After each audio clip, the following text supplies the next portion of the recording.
Recording on பண்ணிக்கிறேன். S.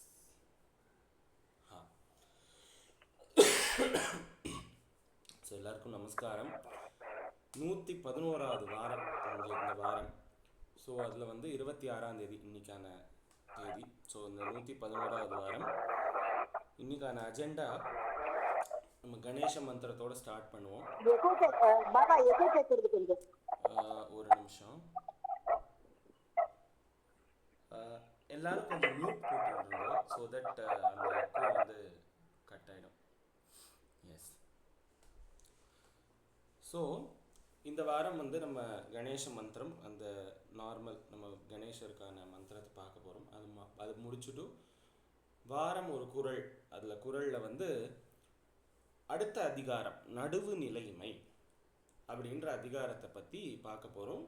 And இந்த அதிகாரங்கள் எப்படி வந்து பிளேஸ் பண்ணியிருக்கார் வள்ளுவர் அப்படின்ற அந்த டீட்டெயில் எல்லாம் வந்து அந்த புக்கே வந்து நான் இப்போ உங்களுக்கு அந்த ஸ்க்ரீன் ஷேர் பண்ணுறேன். அந்த புக்கை படித்து அந்த பரிமேலழகர் உரையிலேருந்து நம்ம என்ன வந்து கற்றுக்குறோம், அந்த பரிமேலழகர் உரையே படிப்போம். படித்து வந்து அதை வந்து நம்ம தெரிஞ்சுப்போம். அண்ட் இன்னைக்கு துர்கா சாலிசா சொல்கிறதுக்கு வந்து பாலா அவர் கொஞ்சம் உடம்பு சரியில்லாததுனால அவர் வரல. ஸோ அது ஸ்கிப் பண்ணிவிட்டு will go to கணநாயக Ashtakam. Again கணநாயக அஷ்டகத்தில் வந்து ரொம்ப எனக்கு தெரிஞ்சு ரொம்ப வாரங்கள் முன்னாடி நான் எடுத்தது. ஸோ அதை வந்து கொஞ்சம் இன்னொரு தடவை அதை ஒரு குயிக்காக அதோட மீனிங்கோ இல்லை வந்து ஒரு ரெண்டு ஸ்லோகத்துக்கான மீனிங்கையும் பார்த்துட்டு we will revise the கணநாயக அஷ்டகம். முடிஞ்சதுன்னா மகிஷாசுரமர்த்தினி ஸ்தோத்திரம். ஏன்னா எனக்கு திருக்குறளே கொஞ்சம் டைம் கன்சியூம் பண்ணணும்னு நினச்சின்னு இருக்கேன், தெரியல. ஸோ இதுதான் இன்னைக்கான agenda. So we will quickly start with today's prayer. Lata ma'am. Mute எடுத்துருங்கம்மா. வக்ரதுண்ட மகாகாய சூரிய சமப்ரபா நிர்விக்னம் தேவ சர்வகாரியேஷு சர்வதா. வக்ரதுண்ட மகாகாய கோடி சூரிய சமப்ரபா நிர்விக்னம் குரு மே தேவ सर्वकार्येषु सर्वदा. सिद्धि विनायक मूर्ति की जय.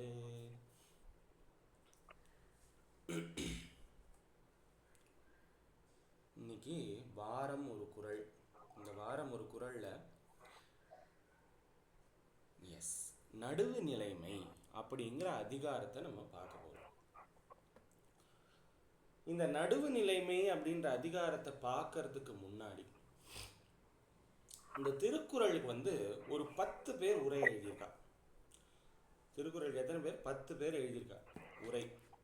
அந்த 10 உரைகளில் வந்து 2 உரைகள் வந்து அச்சில் வந்திருக்கான். அந்த 2 உரைகளில் பரிமேலழகனுடைய உரை வந்து ரொம்ப கிளியராகவும் ரொம்ப அழகாகவும் இருக்கிறதா வந்து சான்றோர்கள்லாம் சொல்றாங்க. வள்ளுவர் வந்து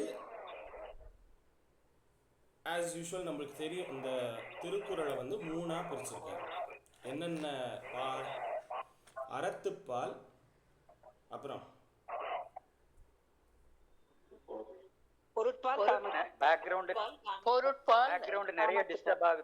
எல்லாரும் கொஞ்சம் மியூட் போட்டுருக்கோம். நான் கேள்வி கேட்டா மட்டும் மியூட் எடுத்துட்டு ஆன்சர் பண்ணுங்க, அவ்வளோதான். ஓகே. அறத்துப்பால், பொருட்பால், காமத்துப்பால், இந்த 3 வள்ளுவர் சொல்லியிருக்கார். பரிமேலழகர், அதாவது வள்ளுவர் என்ன சொல்றாராம், இந்த அறத்துப்பால்ல வந்து அந்த அறத்துப்பாலை வந்து 4 இயல்களா பிரிக்கிறார். ஒன்று வந்து பாயிரவியல்,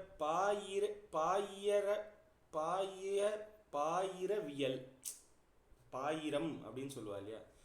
அதான் அந்த தமிழ் வந்து கொஞ்சம் கடினமான இது. ஸோ பாயிரவியல், பாயிர இயல். இந்த பாயிரம் அப்படின்னு இந்த தமிழில் வந்து என்ன பண்ணுவான்னா சிறப்பு பாயிரம், பாயிரம் அப்படின்னு பாடுறதெல்லாம் வந்து அந்த நூலினுடைய அடிப்படை நோக்கம் என்ன அப்படிங்கிறத சொல்கிற ஒரு ஆர் அந்த பாட்டு, அதுக்கு பேர் பாயிரம் அப்படின்னு பேர். இந்த பாயிர வியல் இயல். ஸோ இந்த 4 இயலாக பிரிச்சிருக்கார். அறத்துப்பாலை 4 இயலாக பிரிச்சிருக்கார்.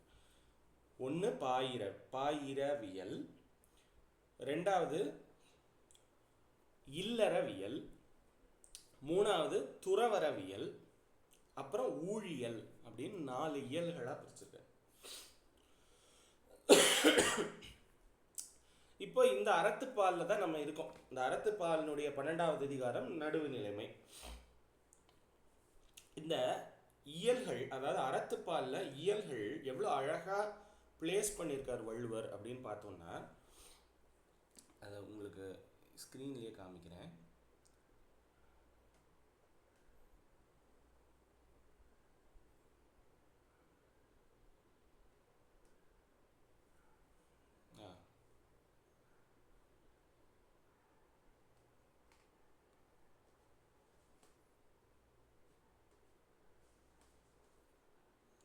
ஓகே,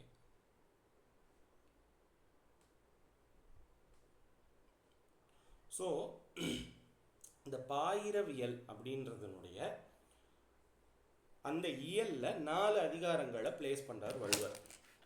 ஃபஸ்ட்டு எடுத்த உடனே ஃபஸ்ட்டு அதிகாரம் கடவுள் வாழ்த்து. இந்த உலகத்தை படைச்ச கடவுள், அதுக்கப்புறம் அது எப்படி அழகாக அந்த காரிலேஷன் அது எப்படி இருக்குது பாருங்கள், ஒவ்வொரு அதிகாரத்துக்கும் எப்படி காரிலேட் பண்ணுறார் வள்ளுவர் அப்படின்னா, ஃபஸ்ட்டு இருக்கிற அதிகாரம் கடவுள் வாழ்த்து. இந்த உலகத்தை படைத்த கடவுள் ஃபஸ்ட்டு, அந்த கடவுள் படைத்த இயற்கை. அடுத்தது வான் சிறப்பு அப்படின்ற அதிகாரம், அந்த கடவுள்னால அமைக்கப்பட்ட இயற்கை. இந்த இயற்கை ரெண்டாவது அதிகாரமாக இருக்குது. ஸோ ஃபஸ்ட்டு கடவுள் வாழ்த்து, ரெண்டாவது வான் சிறப்பு. இந்த பாயிரவியலில் எத்தனை அதிகாரங்கள் சொன்னேன்? 4 அதிகாரங்கள் சொன்னேன். ஃபஸ்ட்டு கடவுள் வாழ்த்து, ரெண்டாவது வான் சிறப்பு, மூணாவது அந்த இயற்கைக்குள்ள பொதிந்து கிடக்கிற ஒரு தர்மங்களை எடுத்து சொல்லக்கூடிய நீத்தார் பெருமை. நீத்தார் பெருமைனா உலகத்தை விட்டு நீத்தார் அப்படின்னு சொல்றது என்ன ஆயிடும்னா, இறந்தவர்கள் அப்படின்னு நினைச்சிருக்கா. நீத்தார் அப்படின்னா துறவிகள் அப்படின்னு அர்த்தம். ஸோ அந்த துறவிகள், தர்மத்தை போதிக்கக்கூடிய துறவிகள், அவர்களுடைய பெருமை. ஸோ ஃபஸ்ட்டு கடவுள் வாழ்த்து, அப்புறம் அந்த கடவுளினால் படைக்கப்பட்ட இயற்கை, அப்புறம் தர்மங்களை போதிக்கக்கூடிய குருமார்கள் ஆர் துறவிகள், இந்த உலகத்தை துறந்தவர்கள், உலகத்தை நீத்தவர்கள், அவர்கள் தான் நீத்தாருடைய பெருமை. அவர்களால் சொல்லப்பட்ட அறம் ஆர் தர்மம். ஸோ இந்த 4 அதிகாரம் அரண் வலியுறுத்தல், 4வது அதிகாரம் அரண் வலியுறுத்தல்னு போட்டேன். எப்படி அந்த படிப்படியாக சொல்கிறார் பாருங்க.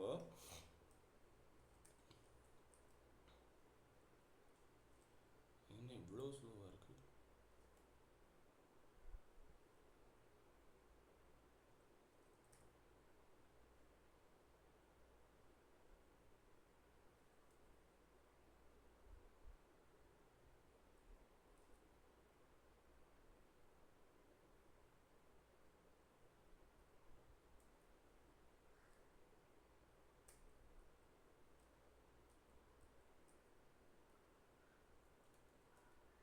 அறத்துப்பால் அதை 4ஆக பிரிக்கிறார்.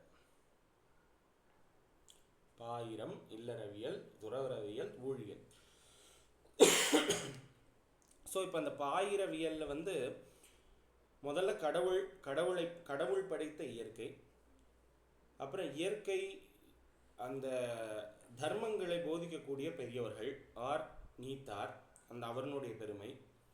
அதுக்கு அடுத்தது அவர்கள் போதித்த தர்மம், அரண் வலியுறுத்தல். தர்மம்னா என்ன அப்படிங்கிறத வலியுறுத்துற.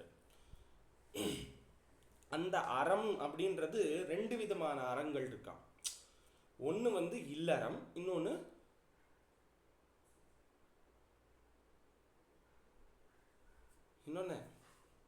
அங்கேயே இருக்கு. துறவரம். அதாவது இல்லறத்தை வைத்து துறவரத்திற்கு செல்லணுமா, இல்லறத்தை பேஸ் பண்ணி துறவரத்துக்கு போகணும் அப்படிங்கிறதுனால இல்லறம் அப்புறம் துறவரம் அப்படி வச்சிருக்காரு. அப்போ அந்த அறம் 2 வகைப்படுறது, ஒன்று இல்லறம், இன்னொன்று துறவரம். இல்லறத்தினுடைய நோக்கம் என்ன அப்படின்னா,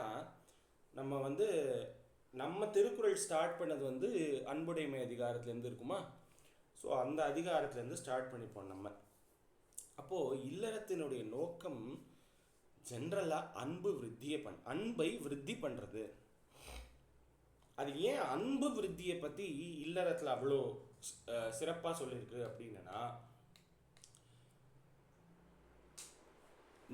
அதாவது இல்லறத்துலேருந்து துறவரத்துக்கு போகணும், அந்த இல்லறத்துலேருந்து துறவரம் போகிறது எப்படி இருக்கணும் அதுக்கு என்ன வழி அப்படின்னா, நான் எனது அப்படின்ற 2 விஷயங்களையும் படிப்படியாக குறைச்சி, நான் எனக்கு என்னோடது நான் அப்படின்னு சொல்லாமல் அது நல்லிஃபை ஆனும். அது நல்லிஃபை ஆச்சுன்னா நம்ம துறவரத்துக்கு போயிட்டோம் அப்படின்னு அர்த்தம். அப்போது இந்த நான் எனது, அந்த அகங்காரம் மமக்காரம்னு சொல்லுவோம், அந்த நான் எனது அப்படின்ற அந்த விஷயங்களை எப்படி போக வைக்கிறது அப்படின்னா, அது இல்லறத்தின் மூலியமா. இல்லறத்தினுடைய நோக்கம் இதுதான், துறவரத்திற்கு செல்வது அப்படின்னு சொல்கிறார். அப்போது ஃபஸ்ட்டு அகங்காரம் தோன்றும், அப்புறம் மமக்காரம் தோன்றும். அதாவது முதல்ல நான் அப்படின்னு தோணும், அப்புறம் என்னோடது அப்படின்ற ஒரு இது தோன்றும் மனசில். அது தோற்றத்தின் போது. அதை விடும்போது எப்படி போகும் அப்படின்னா, ஃபஸ்ட்டு என்னோடது அப்படின்றத குறைச்சேன்னா நான் அப்படின்றது குறையும். ஃபஸ்ட்டு மமகாரம் போக, இந்த மமகாரத்தை விட்டால் அகங்காரம் விடும். இதுதான் தத்துவம். இப்போ என்னோடது அப்படிங்கிறத நான் எப்படி குறைக்கிறது அப்படின்றதுக்கு வள்ளுவர் சொல்கிற வழி அன்பை பெருக்குதல். ஒருத்தர் அன்பை பெருக்கின்றே இருந்தான்னா, அன்பு பெருக பெருக பெருக என்ன ஆகும் அப்படின்றனா, என் பொருள் இன்னொருத்தருடைய பொருளாக மாறும்.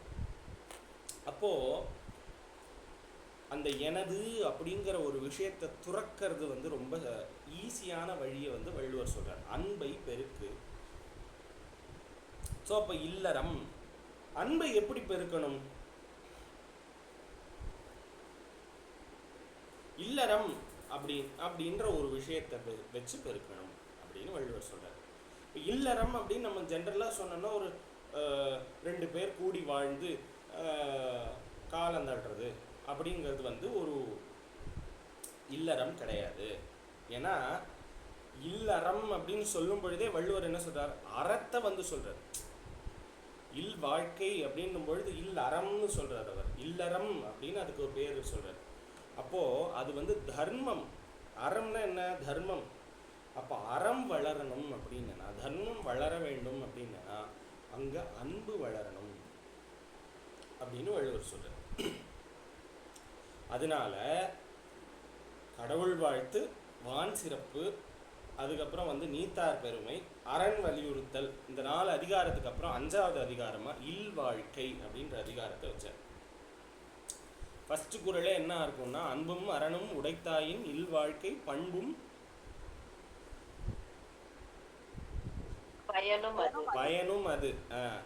அன்பு பண்பாக இருந்தால், பரிமேலழகர் அப்படிதான் உரை சொல்றார், அன்பு அப்படிங்கிறது அடிப்படையாக இருந்தால் அறம் பயனாக இருக்கும். அன்பும் அரணும் உடைத்தாயின் இல் வாழ்க்கை பண்பும் பயனும். அன்பு பண்பு, அரண் பயன், இப்படி நம்ம 2த்தையும் ஈக்குவேட் பண்ணிக்கணும். அப்போ அன்பு பண்பாக இருந்தால் அரண் பயனாக மாறும்.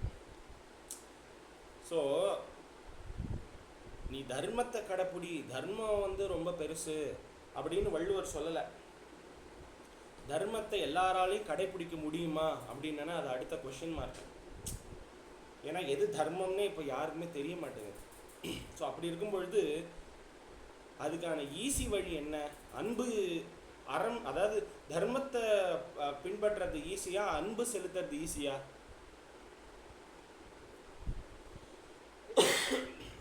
அன்பு செலுத்துறது ரொம்ப ஈஸி இல்லையா? ஸோ அன்பை மெல்ல மெல்ல மெல்ல வளர்க்க வேண்டும். ஸோ அப்போது இந்த இல்வாழ்க்கை அப்படின்ற அதிகாரத்தில் வள்ளுவர் சொல்கிறார், இல்வாழ்க்கைக்கு 11 கடமை, அதாவது 11 கடமைகள் இருக்குது. யாராவது வெயிட்டிங்கில் இருக்கா? கியூவில் இல்லை. ஓகே. ஸோ 11 கடமைகள் இருக்குது. இந்த 11 கடமைகளையும் பண்ணாதான் அது இல்லறம் அப்படின்ற அந்த ஒரு விஷயத்தை செஞ்சதா ஆகும் அப்படின்னு வள்ளுவர் வந்து சொல்றார். அதை எப்படி பண்ணணும்? அடுத்தடுத்த கொஸ்டின் வருது இல்லையா, அதை எப்படி பண்ணணும் அப்படின்னா, அறம் செய்து பழி அஞ்சி பொருள் சேர்த்து அதை பகுத்துண்டு, இந்த 4 விஷயமா பண்ணணும். அதாவது தர்மம் பண்ணி அந்த தர்மத்தினால வந்து பொருள் சேர்த்து, அந்த பொருளை சேர்த்து வந்து அதை பகுத்து உண்டு, அதை ஒழுங்காக எடுத்துண்டு பழி அஞ்சி பண்ணணுமா, பயத்தோட பண்ணணுமா. இதான் ஜென்ரலாக இந்த ஸ்ரார்த்தம் பண்ணுறது அப்படின்னு சொல்லுவாள். ஸ்ரார்த்தம் பண்ணும்பொழுது அவள் வந்து சொல்லுவாள், ரொம்ப பயத்தோட பண்ணணும் ஸ்ரார்த்தத்தை அப்படின்னு சொல்லுவாள். ஏன்னா அதுதான் வந்து அதுதான் தர்மமாக சொல்லப்படுறது. ஏன்னா அப்படி இருந்தால் தான் வந்து நீ சரியாக பண்ணுவ. அதனால் அந்த பயம் இருக்கணும், உள்ளுணர்வில் பயம் இருக்கணும். அப்படின்றதுனால வள்ளுவர் சொல்கிறார், ஃபஸ்ட்டு தர்மம் பண்ணு, அந்த தர்மத்தை கடைப்பிடி. அது கடைப்பிடிச்சனா பழியை நீ ஆட்டோமேட்டிக்காக அஞ்சுவ. ஐயோ அப்படின்ற ஒரு பயம் இருக்கும். அப்படி இருக்கும் பொழுது நீ என்ன பண்ணுவேன்னா, நல்ல விதத்தில் தர்மத்தை வந்து செய்வ. அதை செஞ்சு நீ பொருள் சேர்ப்ப. இந்த பொருளை சேர்த்து நீ என்ன பண்ணுவ, அதை பகுத்து சாப்பிடுவ. இப்படி வந்து நடக்கும். அப்போது இதுலேருந்து என்ன தெரியுதுன்னா, திருக்குறளை வந்து ஒரு அடிப்படையாக ஒருத்தன் வச்சுட்டு வாழறான் அப்படின்னா, அவன் நம்ம நினச்சா கூட அதை வந்து தப்புன்றது ஒரு விஷயம், தவறு அப்படின்றதோ செய்யவே முடியாது. அப்போ இல்வாழ்க்கை அப்படின்ற அதிகாரத்தை 5வது அதிகாரமாக வச்சேன். அப்படி இல்வாழ்க்கையை இப்படி நடத்தணும், தர்மம் பண்ணணும் அப்படின்னு. இந்த தர்மம் அப்படிங்கிறது 2 விதமாக இருக்கு. ஒன்று வந்து வீட்டுக்குள்ளே இருக்கிற தர்மம், இன்னொன்று வெளியில் இருக்கிற தர்மம். இந்த 2 தர்மத்தையும் ஒருத்தன் ஒரே நேரத்தில் சைமல்டேனியஸாக கடைபிடிக்க முடியுமா அப்படின்னா கொஞ்சம் கஷ்டம். இப்போது நல்ல வயசு இருக்கிறவன் ஓடி ஆடி செய்யலாம், வயசானதுக்கப்புறம் ஸோ அது வந்து கன்சிஸ்டன்சி இருக்காது. அப்படின்றதுனால வள்ளுவர் என்ன பண்ணார், ஒருத்தன் தனியாக ஒரு கடமையை செய்ய முடியாது. ஏன்? ஸோ ஏன்னா தர்மம் 2 இடத்துல செய்ய வேண்டியது, ஒன்று வீட்டுக்கு உள்ள, இன்னொன்று வீட்டுக்கு வெளியில். ஸோ இப்போ ஒருவன் ஒரே சமயத்தில் 2 விஷயத்தையும் பண்ணுறது கொஞ்சம் கஷ்டமான காரியம். Suppose if is not well or aged person அப்படின்னா அது வந்து கஷ்டமான ஒரு விஷயம். At least not now, when he becomes age அப்படின்னும் பொழுது கொஞ்சம் கஷ்டமான விஷயம். அப்படின்னும் பொழுது ஒருவனுக்கு ஒரு வாழ்க்கை துணை அப்படின்ற ஒருத்தர் வேணும். அப்போ 2 பேர் சேர்ந்தனா அறத்தை வந்து இன்னுமே நல்லா பண்ணலாம். ஸோ பேசிக்கலி வள்ளுவர் என்ன பண்ணுறாருன்னா, கடவுள்லேருந்து ஆரம்பித்து மனுஷன் வந்துட்டான், அவன் வந்து இல்வாழ்க்கை அப்படின்ற ஒரு விஷயத்துக்கு வரான். அந்த இல்வாழ்க்கையிலேருந்து அவன் என்ன பண்ண போகிறான் அடுத்தது அப்படின்னா, ஒரு சொசைட்டிக்குள்ளே அவன் போக போகிறான். ஸோ அந்த கூட்டம் பெருகுது.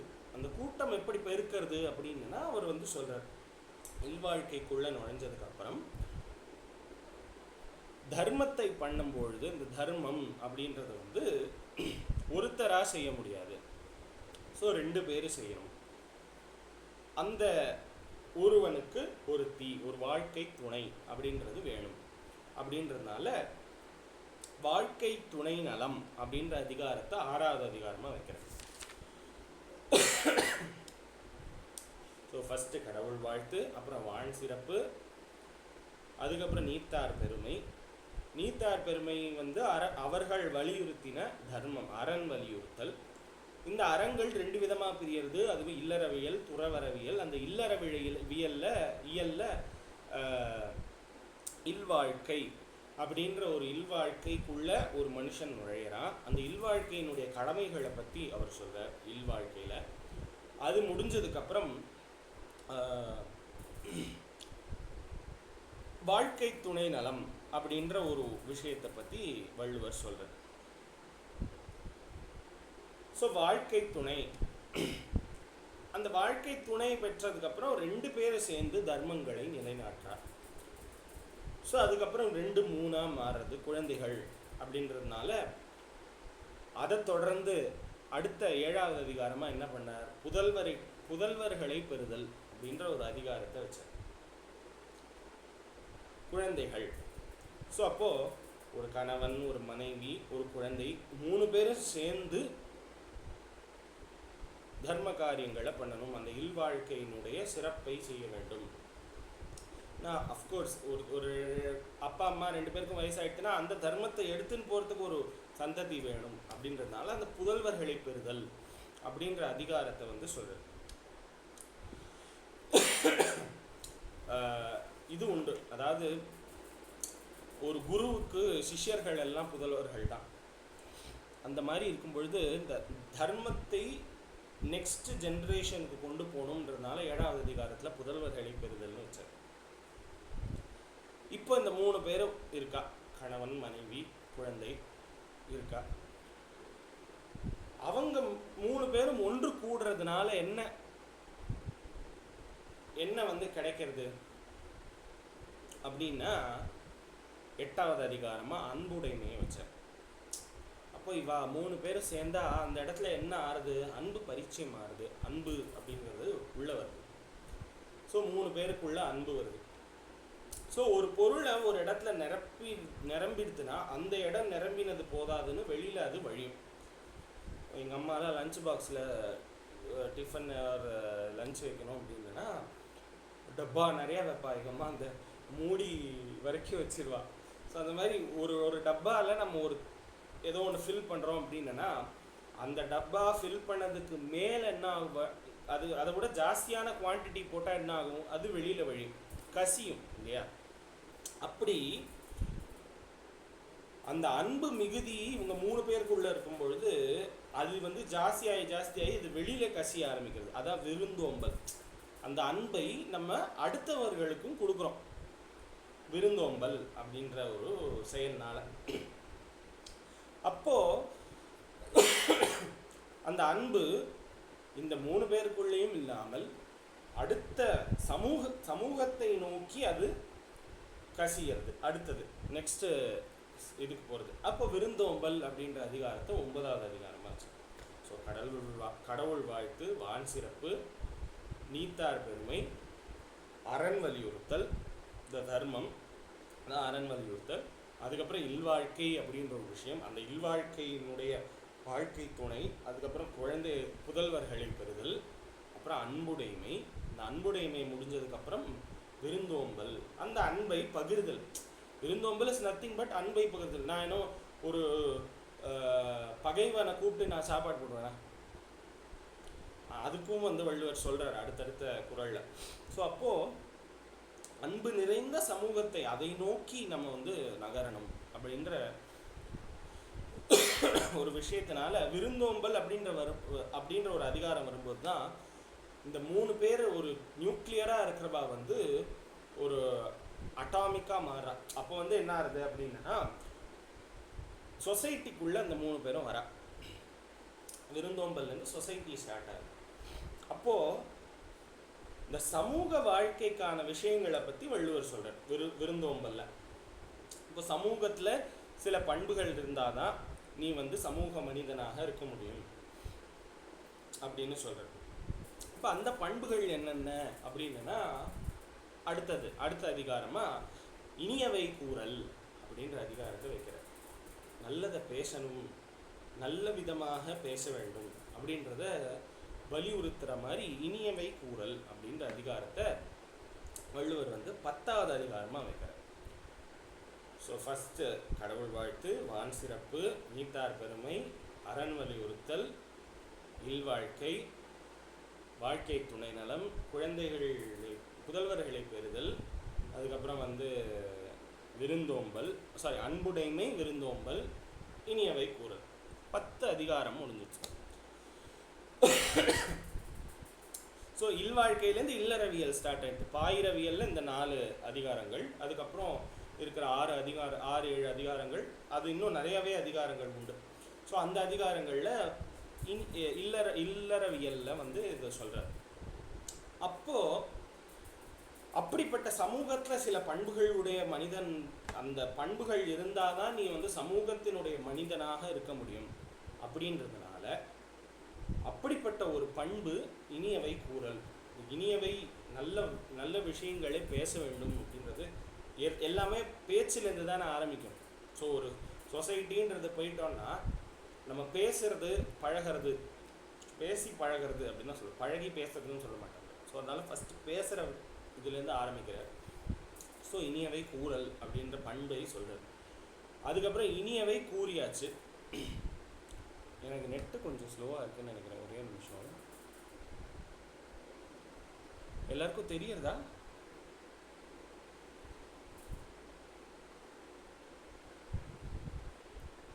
வாய்ஸ் கிளியரா இருக்கா என்னோடது? நடு பிரேக் கொஞ்சம் பிரேக் ஆகுது. கொஞ்சம் பிரேக் ஆகுதா? ஓகே.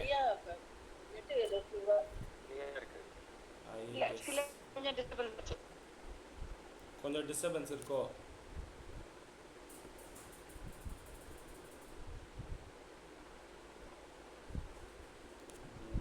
ஆமாம், ஒரே நிமிஷம் சாரி.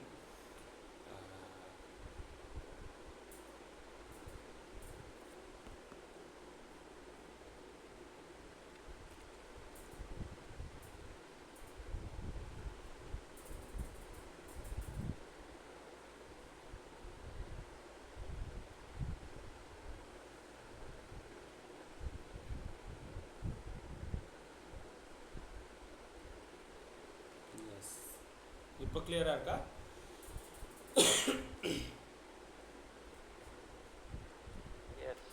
சூப்பர். ஸோ அப்படி அந்த இனியவை கூறியாச்சு. ஸோ அது ஒரு பண்பு அப்படின்றது தெரிஞ்சுடுது. அதுக்கு அடுத்த பண்பு என்ன அப்படின்னா நன்றியோடு இருக்கிறது. நன்றியோடு இருக்கிறது வந்து ரொம்ப கஷ்டமான ஒரு விஷயம். அதனால் செய் நன்றி அறிதல். அந்த நன்றியை, நன்றி உடைமை அப்படின்ற ஒரு விஷயத்தை வந்து சொல்கிறார் வள்ளுவர். அதிகாரம் 11. 11வது அதிகாரத்தில் நம்ம பார்த்தோம், அகேன் ஒரு ரிவிஷன் மாதிரி. ஸோ அப்போது உதவிகளை செய்தவர்களுடைய அவர்களை வைத்து சொல்லக்கூடிய நன்றியுடைமையினுடைய சிறப்பு அப்படின்றதுனால செய் நன்றி அறிதலில் ஃபஸ்ட்டு 3 குறளில் வந்து செய்யாமல் செய்த உதவி, காலத்தால் செய்த உதவி, பயன் தூக்கார் செய்த உதவி, 3 உதவிகளை பற்றி சொல்கிறார். செய்யாமல் செய்த உதவி, நான் அவனுக்கு உதவியே பண்ணதில்லை, அவனா வந்து உதவி பண்ணுறான் அப்படின் பொழுது சமூகத்தில் நீ வந்து you should be the starter அப்படின்னு சொல்கிற. ஸோ அப்போது ஒருத்தர் நமக்கு உதவி பண்ணானா அதுக்கு நம்ம திருப்பி பண்ணுறோன்றது போது உதவி 2வது உதவி ஆகிடும். அப்போ ஃபஸ்ட்டு உதவி அப்படின்றது என்ன, முதல் உதவி அப்படின்றது என்ன அப்படின்னா அதுதான் பெருசு. ஒருத்தன் நம்மளுக்கு அவனுக்கு நம்மளுக்கு சம்மந்தமே இல்லைப்பா, ஆனால் நம்ம அவனுக்கு உதவி செய்கிறோம் அப்படின்னா அந்த உதவியை அவன் ரொம்ப நினச்சி பார்ப்பானா. ஸோ அப்போது அந்த உதவி செய்தவர்களுடைய சிறப்பு. அந்த உதவி எப்படி அப்படின்னா வையகமும் வானகமும் அதுக்கு வந்து நிகராகாது அப்படின்னு ஃபஸ்ட்டு குறளில் சொல்ல. அதுக்கப்புறம் காலத்தால் செய்த உதவி, தக்க சமயத்துக்கு செய்கிற உதவி, அது மறக்க முடியாது இல்லையா ஒருத்தருக்கு. ஸோ அப்போ இந்த சமயத்தில் எனக்கு ரொம்ப ஹெல்ப்ஃபுல்லாக இருந்தது அப்படின்றத ஞாபகம் வச்சுப்பான் அவன் செஞ்ச உதவி செய்கிறவனை அப்படின்றதுனால அது வந்து உலகத்தை விட பெருசு அப்படின்னு சொல்கிறார். அதுக்கப்புறம் பயன் தூக்கார் செய்த உதவி, பயன் இது பண்ணால் இது கிடைக்கும் அப்படின்னு பயன் தெரியாமல் செய்கிற உதவியை வந்து கடலினும் பெரிது அப்படின்னு வள்ளுவர் சொல்கிறார். உதவி செஞ்சவங்களை பற்றியே சொல்லிட்டோம். அதுக்கப்புறம் வந்து இந்த உதவியை வாங்கினவனுடைய பெருமையை பற்றி சொல்கிறது அதுக்கு அடுத்த 2வது குறள், 2 குறளில் சொல்கிறார். ஸோ 5 குறள் ஆகிடுது. அதுக்கப்புறம் நன்றி உடைமையினுடைய இம்பார்ட்டன்ஸை வந்து அடுத்த 4 குறளில் சொல்கிறார். அப்புறம் கடைசி குறளில் 10வது குறளில் அவர் சொல்கிறார், என் நன்றி கொன்றார்க்கும் உய்வுண்டாம். எந்த நன்றியை கொன்றவனுக்கும் வந்து உய்வு உண்டு. ஆனால் உய்வுன்றது பிராயசித்தம். ஸோ அப்படி செஞ்ச நன்றியை, எந்த தர்மத்தை கொண்டாலும் பிரச்சனை இல்லை. ஆனால் செஞ்ச நன்றியை மறப்பான்னா அது வந்து வள்ளுவர் ரொம்ப கடுமையாக யூஸ் பண்ணுற வார்த்தை உய்வில்லை அப்படின்னு சொல்கிறார். அவனுக்கு வந்து பிராயசித்தமே கிடையாது அப்படின்னு 10வது குறளில் அப்போ அந்த அளவுக்கு வந்து நன்றியுடைய இவனுடைய இம்பார்ட்டன்ஸ் அவ்வளோ இதுவாக இருக்குது அப்படின்னு அவர் வந்து வலியுறுத்துறார்.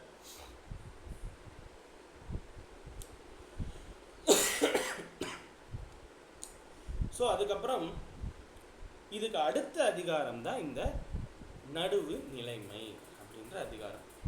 அதிகாரம் நம்பர் 12. இப்போ இந்த மாதிரி அதிகாரங்களை வந்து அடுக்கினது இது ஒரு ஆராய்ச்சிக்குரிய ஒரு விஷயம். நிறைய ஆராய்ச்சி பண்ணுறவாள்லாம் வந்து எப்படி இப்படி வந்து அதிகாரங்களை இது பண்ணார். ஃபஸ்ட்டு அச்சில் வந்த பரிமேலழகனுடைய உரை அவர் அந்த மாதிரி பண்ணியிருக்காரா, இல்லை திருவள்ளுவரே இந்த மாதிரி அதிகாரங்களை செட் பண்ணாரா அப்படிங்கிறது வந்து it's again a debatable topic. So அப்படி அதுக்கு அடுத்த அதிகாரமாக நடுவு நிலைமையை பற்றி பேசுகிறார். இது ரொம்ப இம்பார்ட்டண்ட்டான அதிகாரம். திருக்குறளில் இது இம்பார்ட்டண்ட்டு, இது இம்பார்ட்டண்ட் இல்லை அப்படின்லாம் வந்து நம்மளால் திருக்குறள்னாலே எல்லாமே இதுதான் முக்கியம் இல்லை. ஸோ அதில் வந்து எல்லாமே இம்பார்ட்டண்ட் தான். அப்போது அந்த கனெக்டை பாருங்கள். இப்போ நம்ம வந்து கூடி வாழ ஆரம்பிச்சிட்டோம், நம்ம வந்து ஒரு சொசைட்டிக்குள்ளே போயிட்டோம். அப்போ வந்து நெருக்கம் வந்துடுத்து. அந்த நன்றி உடைமைனால நெருக்கம் வருது ஒரு சொசைட்டியில். நான் இன்னொருத்தனுக்கு நன்றியோடு இருக்கேன். அப்போ வந்து 2 ஃபேமிலிஸ் சேர்றது, நன்றி உடைமை வந்து உருவாருது. அப்போ சமுதாயம் அப்படின்னு ஒன்று இருந்ததுன்னா பிரச்சனையே இல்லாமையாக இருக்கும். வீடுன்னு இருந்தாலே பிரச்சனை இருக்கு இல்லையா? இப்போ சமுதாயம்னு வரும்போது பிரச்சனை இல்லாமல் இருக்குமா? 100% இருக்கும். அப்போது 2 கேட்டகரி ஆஃப் பீப்புள் வந்துடுவான். ஒரு தப்பு பண்ணுறவன், நல்லது பண்ணுறவன், 2 பேர் இருப்பான். இந்த உலகத்துக்கு அதனால தான் மிஸ்ர பிரபஞ்சம்னு பேர். மிஸ்ரம்னா கலவை, அந்த அதாவது நன்மை தீமை 2 கலந்தது உலகம். ஸோ இதில் 2 விதமான விஷயங்களும் இருக்கும். 2 நிறைய விஷயங்கள் நமக்கு தெரியும், இரவு பகல் அது இதுன்னு சொல்லுவோம். அதனால மிஸ்ர பிரபஞ்சம் எல்லாம் கலந்தது. ஸோ ஒவ்வொன்றும் கலந்தது தான் உலகம். அப்போது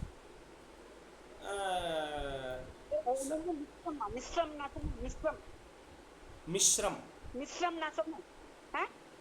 மிஸ்ரம் சொல்லுங்க. புரியல? அதான் ஓகே, எனக்கு புரியல. மிஸ்ரம் அது கரெக்ட்டா காதுல விழாது. மிஸ்ர பிரபஞ்சம், மிஸ்ர. Okay okay okay. ஸோ அப்போ உலக இயற்கையில வந்து பிரச்சனைகளே தவிர்க்க முடியாது. ரஷ்யாவில் கூட ஒரு ஹிஸ்ட்ரியில் பார்த்தேன்னு வச்சுக்கோங்களேன். ரஷ்யாவில் வந்து அவன் வந்து சொல்லுவான் ஏழைகளே கிடையாது அப்படின்னு. ஆனால் ஒரு ஒரு இடத்துல வந்து பிரச்சனையே கிடையாதுப்பா, சௌக்கியமாக இருக்குது, எல்லாமே சௌக்கியமாக இருக்குன்றது இருக்கிறதுக்கான சான்ஸே கிடையாது. ஸோ அப்படி உலகம் வந்து அப்படி தான் இயங்கிறது. ஸோ அப்படி இருக்கும்போது அவன் வந்து இந்த எக்ஸாம்பிள் எடுத்துட்டோன்னா, அது ரஷ்யாவில் வந்து ஏழைகளே கிடையாது அப்படின்னு சொல்லுவான். அப்புறம் ரஷ்யா உடஞ்சப்புறம் தான் தெரியும் அது வந்து பொய்யான ஒரு இது அப்படின்னு சொல்லி. ஸோ அப்போ உலக இயற்கையில் பிரச்சனைகள் அப்படிங்கிறது வந்து நம்ம தவிர்க்கவே முடியாது. சரி, அதை நம்ம எப்படி டேக்கிள் பண்ணுறது அப்படின்றதுக்கு ஒரு எக்ஸாம்பிள் எடுத்துப்போம். இப்போ நான் வந்து ஒரு நடுவு வீட்டில் இருக்கேன்.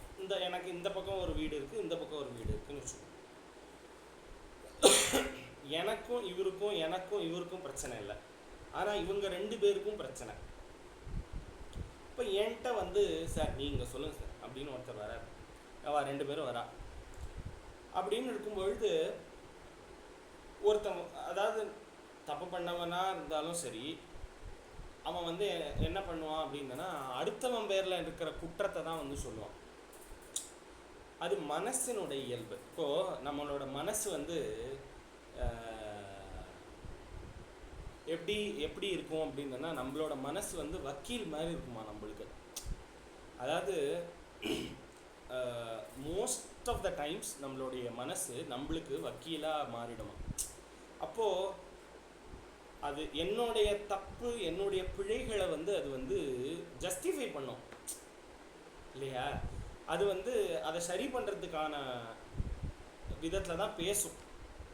அப்படி தான் நம்ம பெரும்பாலும் நம்ம மனசு அப்படி தான் பழக்கி வச்சுருக்கோம்.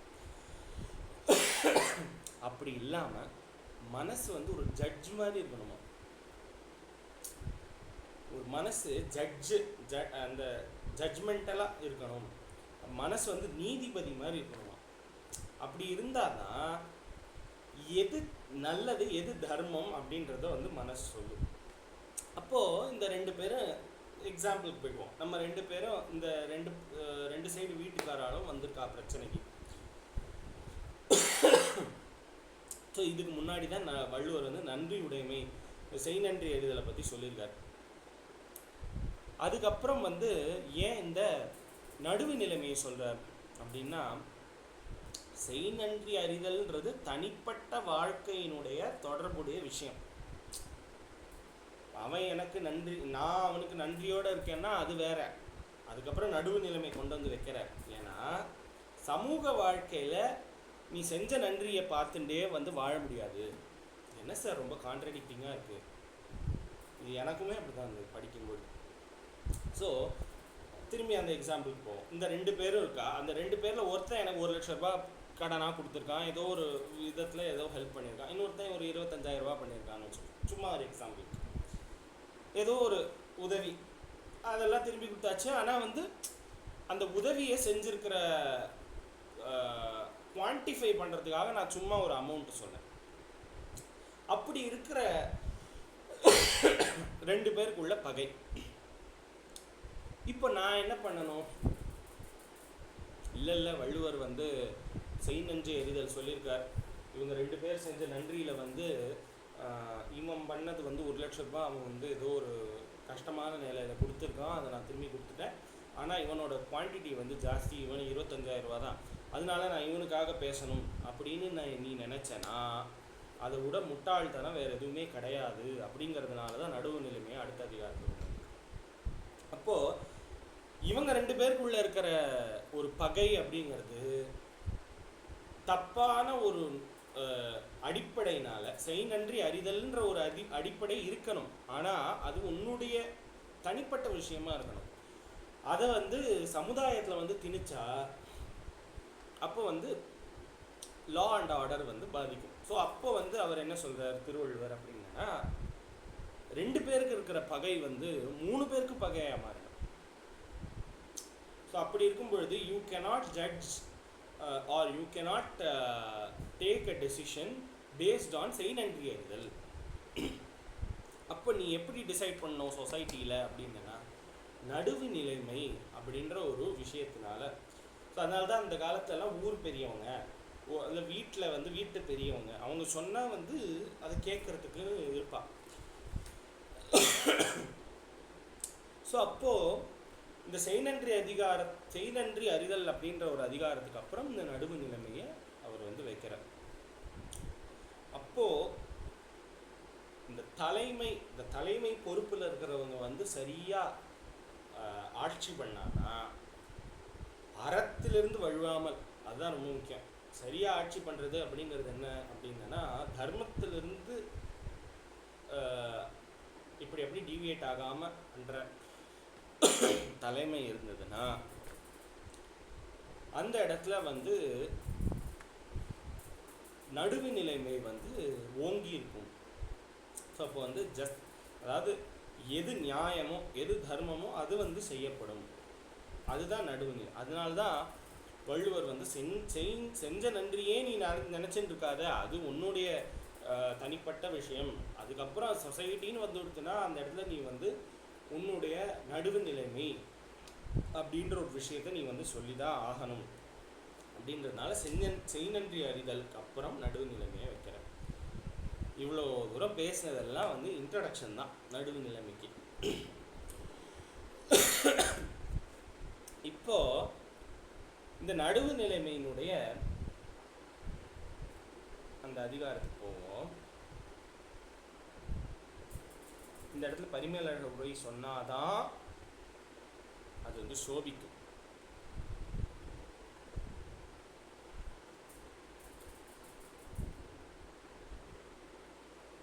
வள்ளுவர் பாருங்க அப்படியே வந்து நாயன்மார் மாதிரி இருக்கார் பாருங்க.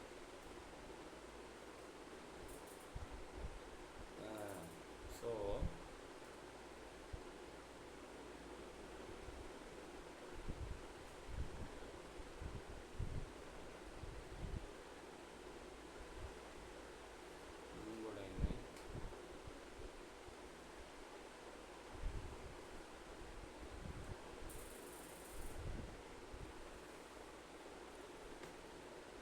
வள்ளுவர் வந்து அதாவது பரிமேலழகர் 3 உரைகளை சொல்றார்.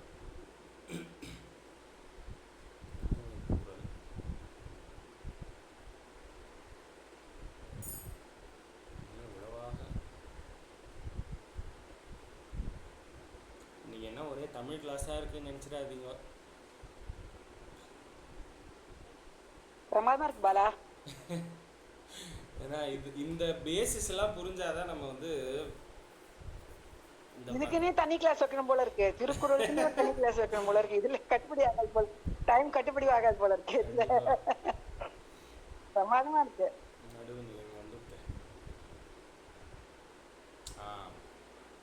இது கொஞ்சம் ரொம்ப தமிழா இருக்கும். நடுவு நிலைமை அப்படிங்கிறதுக்கு ஏன் செய் நன்றி அறிதல் அதுக்கப்புறம் வைக்கப்பட்டது அப்படிங்கிறதுக்கு ஃபஸ்ட்டு எடுத்தோடனே பரிமேலழகர் இந்த உரையை சொல்ற 3 விதமான உறவு நிலைகள் இருக்கான். 3 விதமான உறவு நிலைகள் என்ன அப்படின்னா, ஒன்று பகை, அப்புறம் நட்பு.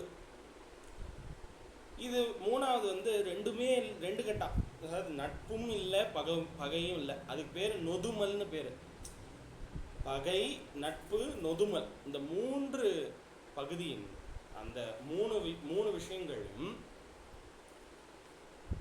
சாராமல், அதாவது இவன் எனக்கு அதாவது ஒரு நண்பனும் ஒரு பகைவனும் என்கிட்ட ஒரு பிரச்சனைக்கு தீர்வு காண்றதுக்காக வரான் அப்படின்னும் பொழுது நான் வந்து என்ன பண்ணக்கூடாது, இவன் தான் நம்மளுக்கு பகைவனாச்சே இவனுக்கு அகெயின்ஸ்டாக சொல்லிடுவோன்னு சொல்லக்கூடாதான். அதே மாதிரி இவன் தான் எனக்கு நட்பாச்சே இதுக்காக இவனுக்கு ஃபேவரபுளாக கொடுப்போம் ஜட்ஜ்மெண்ட்டுனா கொடுக்கக்கூடாது. இந்த 3 விதமான உறவு நிலைகள், அதாவது பகை, நட்பு, நொதுமல், இந்த 3 விதமான உறவு நிலைகளுக்கும் அப்பாற்பட்டு இருக்கணும். அது வழுவாது, அறத்தின் வழுவாது. அதான் போடுறார் 2வது லைன்ல, அறத்தின் வழுவாது. இப்போ தர்மத்திலிருந்து வழுவாமல் இருக்கணும். இந்த 3 விஷயமாக, இந்த 3 உறவு முறைகளை பார்த்து நீ வந்து தர்மத்தை விட்டுடாத அப்படின்னு வள்ளுவர் வந்து பரிமேலழகர் உரையை எழுதுறார். ஸோ அப்படி வந்து ஒப்ப நிற்கும் நிலை, அந்த நிலைக்கு பேர் தான் நடுவு நிலைமை. நடுவு நிலைமை அழகா வச்சிருக்கார் பேர். அப்போ நீ நன்றி அதுக்கப்புறம் சொல்றாரு, இது நன்றி செய்தார் மாட்டு அந்நன்றியினை நினைத்த வழி சிதையும் அன்று. நீ நன்றி செஞ்சவன்னு நினைச்சு நீ அவனுக்கு வந்து சாதகமாக பேசினா இந்த இந்த இந்த சொசைட்டின்றது என்ன ஆகிடும்னா உடஞ்சி போயிடும் இல்லையா. அந்த சொசைட்டியை வந்து நம்ம என்ன பண்ணணும், அந்த சொசைட்டி சிதையாமல் நம்ம அந்த சொசைட்டியை பெருக்கின்றே போகணும். நல்ல ஒரு இணக்கம் சொசைட்டியில் இருக்கணும் அப்படின்னா அப்படிங்கிறதுக்காக அவ்விடத்து சிதையல் ஆகாதென்றற்கு செய்நன்றி அறிதலின் பின் வைக்கப்பட்டது. ஸோ நடுவு நிலைமை ஏன் செய்நன்றி அறிதலுக்கு அப்புறம் இருக்கு அப்படின்றதுக்கான ஆன்சரை வந்து இவர் வந்து சொல்றார். இப்போ நம்ம வந்து அந்த குறளை பார்ப்போம்.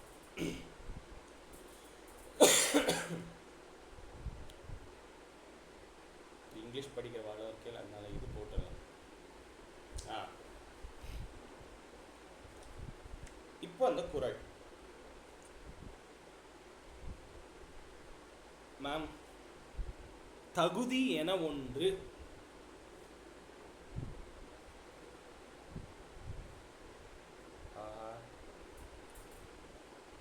லதா மேம் தானே சொல்லியிருந்தா.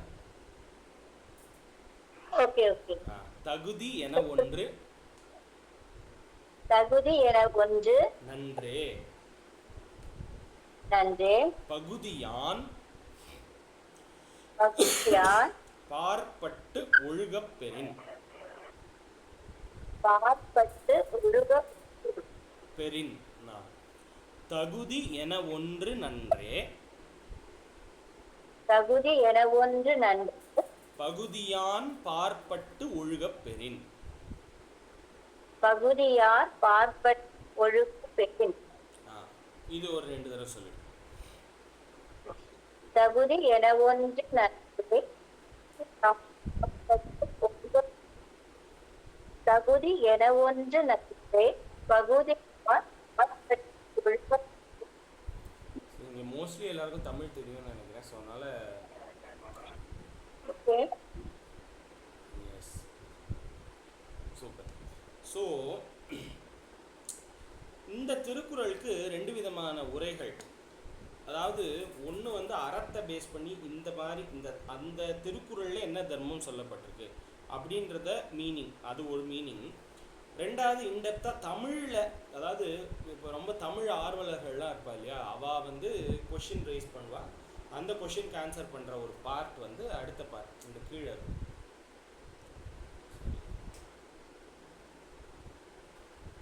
ஸோ 2மே பார்ப்போம் முடிஞ்சதுன்னா. அப்போது பரிமேலழகர் என்ன சொல்கிறார்? தகுதி என ஒன்று நன்றே. ஒன்றே நன்று. தகுதி அப்படின்றது என்ன? தகுதி அப்படின்னா அவர் சொல்றார், ஒன்று நன்றே, ஒரு தகுதி போதும். என்ன தகுதி? ஒன்றே நன்று அப்படின்றத ஒன்று நன்றேன்னு வள்ளுவர் போட்டார். இவர் வந்து ஒன்றே நன்று அப்படின்னு போட்டார். அந்த ஏகாரத்தை எடுத்து இந்த பக்கம் போட்டார். அப்போது நடுவு நிலைமை அப்படின்ற ஒரே ஒரு தகுதி போரும். இந்த ஒன்று போரும். அதான் சொல்கிறார், நடுவு நிலைமை என்று சொல்லப்படும் ஓர் அறமுமே நன்று. இந்த ஒன்றே ஒன்று போரும். அது எப்போ போகிறோம் அப்படின்னா, அப்போ சொல்கிறார், பகுதியான் பார்ப்பட்டொழுகப் பெறின். அப்போது பகுதிகள் என்னென்ன? உறவு பகுதிகள். பகை, நட்பு, நொதுமல். அதாவது இவன் எனக்கு விரோதி, இவன் எனக்கு நண்பன், இவன் வந்து 2த்துக்குமே சம்மந்தம் இல்லாதவன் அப்படின்னு, இவன் யாருன்னே தெரியாது அப்படின்னு வரவன். இந்த 3மே வந்து நீ பார்க்கக்கூடாது. இந்த பகுதியான் பார்ப்பட்டு. ஸோ அதுக்கெல்லாம் அப்பாற்பட்ட ஒரு நிலை. அந்த நடுவு நிலைமையோட, அந்த நிலைமையோட நீ இருந்த அப்படின்ற, அப்படி இருந்தா அந்த ஒரு தகுதியே போரும் அப்படின்னு சொல்ற.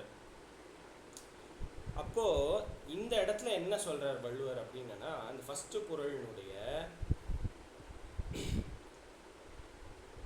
நடுவு நிலைமையினுடைய சிறப்பை பத்தி இந்த ஃபர்ஸ்ட் குறள்ல சொல்றாரு. அதாவது நடுவு நிலைமை எப்படி சிறப்பானது அப்படின்னா, நீ இந்த தர்மத்தை தான் பண்ணணும்னு இல்லை, ஒரே ஒரு தகுதி இருக்குது. நீ வந்து ஒரு ஜட்ஜாக இருக்கிறதுக்கு ஒரு தகுதி இருக்குது அப்படின்னா, அந்த தகுதி என்ன அப்படின்னா, இந்த 3 பகுதிகளையும் பார்க்காமல் இருக்கிற நிலைமையில் இருக்க அப்படின்னா, அந்த நடுவு நிலைமை அப்படிங்கிறதே ஒரு தகுதியாக உனக்கு இருக்குது அப்படின்னு வள்ளுவர் வந்து சொல்லுவார். இப்போது திருக்குறளை பொறுத்த வரைக்கும் ஏதாவது ஒரே ஒரு அறத்தை வந்து நம்ம பின்பற்றினோம் அப்படின்னா, அந்த ஒரு தர்மம் எல்லா தர்மத்துக்கும் அதுவே அழிச்சுன்னு போயிடும். ஸோ அப்படி இந்த ஃபர்ஸ்ட் குறள் நடுவு நிலைமை அப்படிங்கிறதுடைய சிறப்பை பற்றி சொல்கிற குறள். ஸோ தகுதி என ஒன்று நன்றே, பகுதியார் பார்ப்பட்டொழுகப் பெறின். ஒரு நிமிஷம்.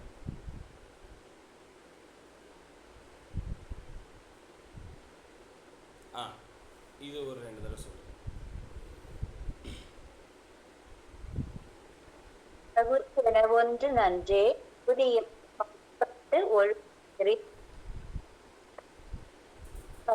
பகுதிதான் பார்க்க. சூப்பர். ஸோ இதுதான் நடுவு நிலைமை அப்படின்ற அதிகாரத்தினுடைய ஃபஸ்ட்டு குறள். ஸோ இந்த நடுவு நிலைமை அதிகாரம் ஏன் இப்படி பிளேஸ் ஆகிருக்கு 12வது அதிகாரமாக, ஃபஸ்ட் அதிகாரம்லேருந்து 11வது அதிகாரம் வரைக்கும் எப்படியெல்லாம் பிளேஸ் ஆகிருக்கு அப்படின்ற அந்த டீட்டெயிலிங்லாம் நம்ம இன்றைக்கி பார்த்தோம். ஸோ அடுத்த கிளாஸில் வெறும் நடுவு நிலைமையோடைய அடுத்தடுத்த குறளினுடைய டீட்டெயில்டு மீனிங் மட்டும் பார்ப்போம். ஸோ இது ஆச்சு. ஸோ அடுத்த அஜெண்டா போகணும் இல்லையா, துர்கா சாலிசா. குயிக்லி நம்ம என்ன பண்ணுவோம், இந்த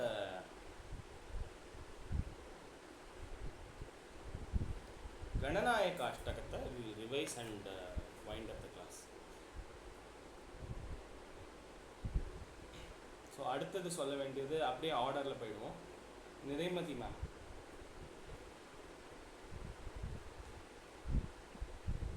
ஓகே, எஸ். சொல்லட்டுமா? சொல்லுங்கம்மா. சொல்லட்டுமா? சொல்லுங்க. ஏகதந்தம் மகாகாயம் சப்த காஞ்சனசன்னிபம் லம்போதரம் விசாலாட்சம் வந்தே அகம் கணநாயகம். ஏகதந்தம் மகாகாயம் வந்தேமகம், ரைட்? வந்தேமகம் கணநாயகம். வந்தேஅகம் கணநாயகம். வந்தேஅகம் கணநாயகம். இது அகம் ஜஸ்ட் போட்டு வந்தேகம் அப்படின்னு சொல்லுங்க. வந்தேகம் கணநாயகம். அவ்வளவுதான். Very good.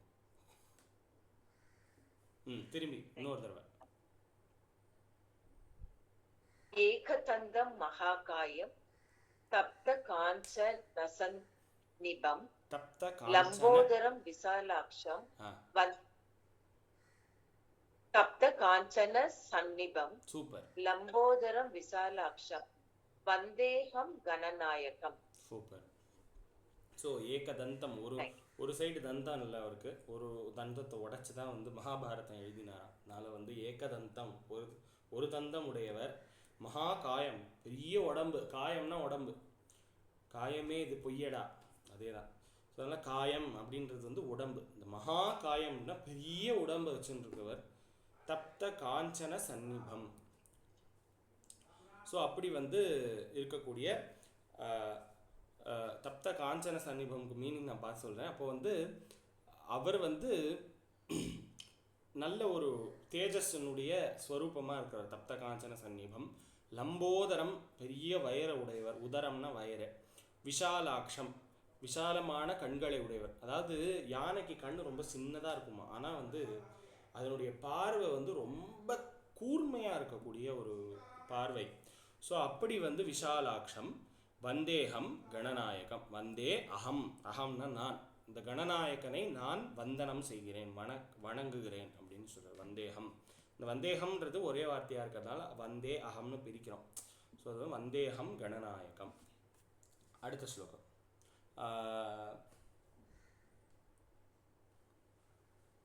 Next Purnima ma'am. நீ கொஞ்சம் சொல்லு. மௌஞ்சி கிருஷ்ணா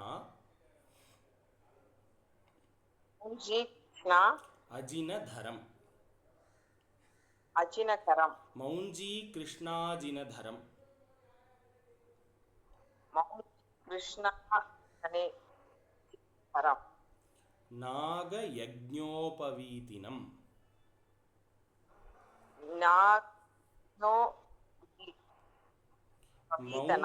மௌஞ்சி கிருஷ்ணாஜினதரம். மௌஞ்சி கிருஷ்ணாஜினதரம். நாக யஜ்ஞோபவீதினம்.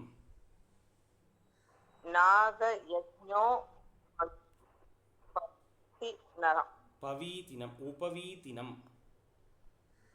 உபவீதனம். மௌஞ்சி கிருஷ்ணாஜினதரம். மௌஞ்சி கிருஷ்ணாஜினதரம். நாக யஜ்ஞோபவீதினம்.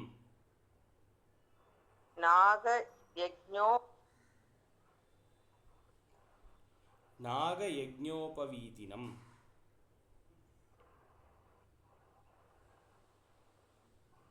The print is gone off. Oh, sorry. 1 second. Internet இன்னைக்கு என்ன ப்ராப்ளம்னே தெரியல, கொஞ்சம் மக்கர் பண்ணுறது.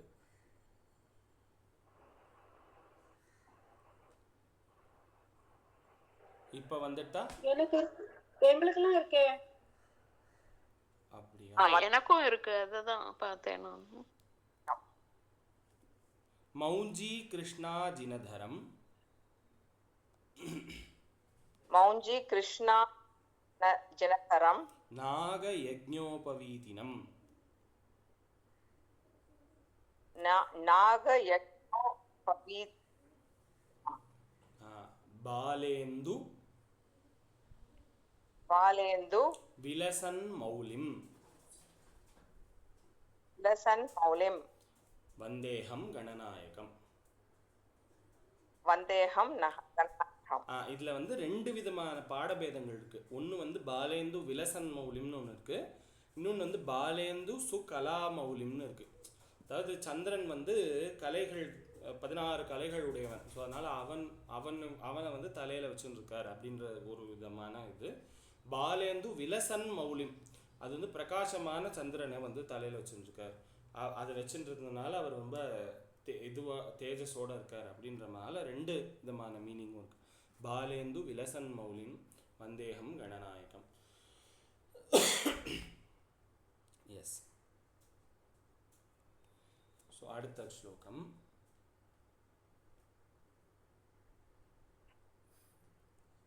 நெக்ஸ்ட் சொல்ல வேண்டியது வந்து ராஜேஸ்வரி மாமி. நமஸ்காரः. நமஸ்காரம் மாமி.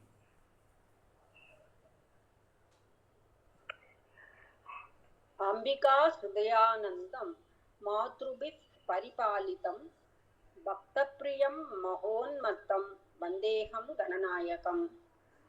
अंबिका हृदयानन्दं मातृभिः परिपालितं अंबिका हृदयानन्दं मातृभिः परिपालितं भक्तप्रियं महोन्मत्तं वन्देऽहं गणनायकम्. ஏதாவது டியூன் இருக்கா? அதுக்கு டியூன் ஏதாவது இருக்கா? ஜென்ரலாக இது ஆக்சுவலி எங்கள் ஸ்கூல் ப்ரேயர். ஆக்சுவலி இது வந்து ரொம்ப நாள் முன்னாடி நான் இதில் எடுத்தேன் நம்ம கிளாஸில். ஸோ இது எப்படி வரும்னா நார்மல் இந்த டியூன் தான். அம்பிகா ஹிருதயானந்தம் மாத்ருபிஃப் பரிபாலிதம், அதே மாதிரி. ஓகே.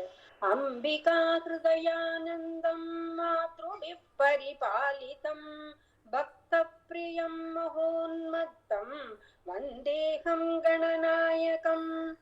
மதோன்மத்தம்.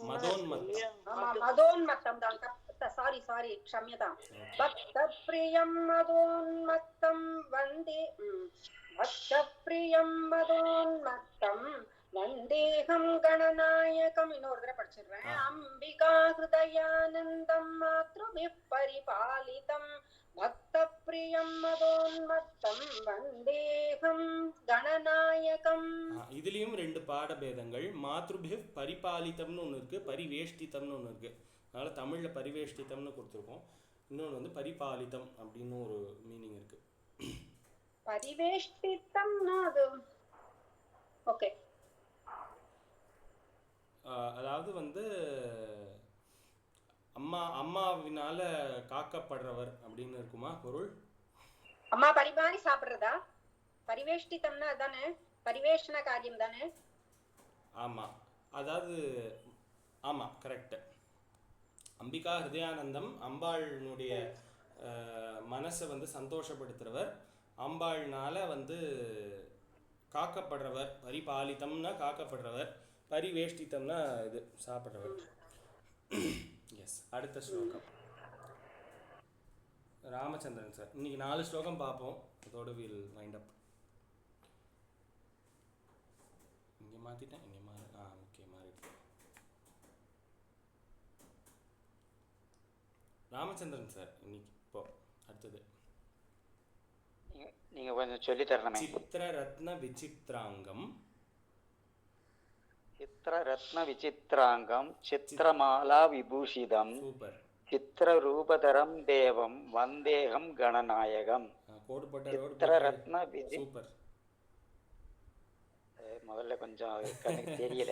Super super. சித்திரரத்ன விசித்ராங்கம் சித்திரமாலா விபூஷிதம் ம் சித்திரரூபதரம் தேவம் பலே வந்தேகம் கணநாயகம். சூப்பர். இன்னொரு தடவை கூட படிக்கிறேன். No S. சித்திரரத்ன விசித்ராங்கம் சித்திரமாலா விபூஷிதம் சித்திரரூபதரம் தேவம் வந்தேகம் கணநாயகம்.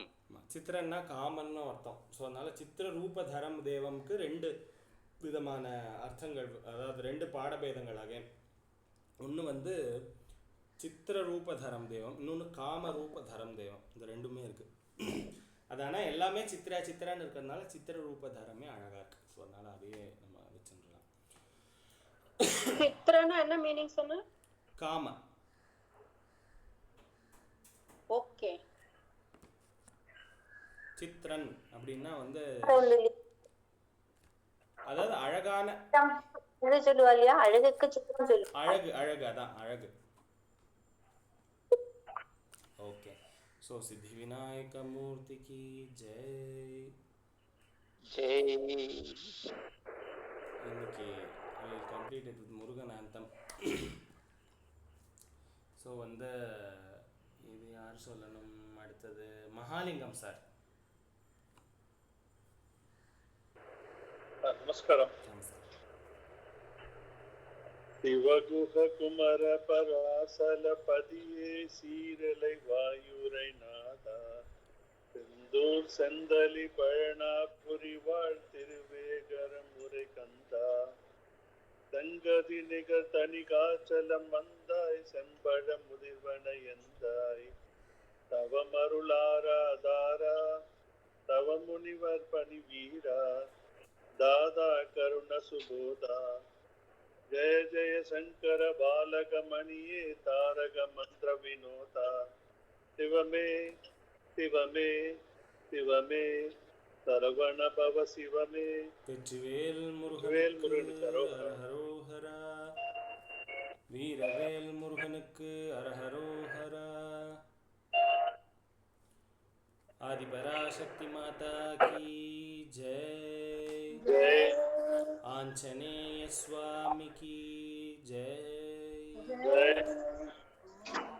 ஸோ இன்னைக்கு 111வது வாரம் சூப்பராக முடிச்சிட்டோம். ஸோ அடுத்த வாரத்தில் சந்திப்போம். Thank you so much despite உங்க ஹெல்த் Thanks, Bala. நீங்க சொல்லி கொடுத்திருக்கீங்க. Thank you so much. ரொம்ப thanks Bala. Thank you. Take care. அவரே இருமலோடையே சொல்லி கொடுத்திருக்கேன். தேங்க்யூ. அதான் ஒரு தண்ணி கூட குடிக்கல. நான் அப்போல இருந்து கொஞ்சம் இதாவது குடிச்சிட்டு வாங்கன்னு சொல்லலான்னு பார்த்துட்டே இருந்தேன். ஏன்னா அவ்வளோ வாட்டி கஷ்டமா இருந்தது.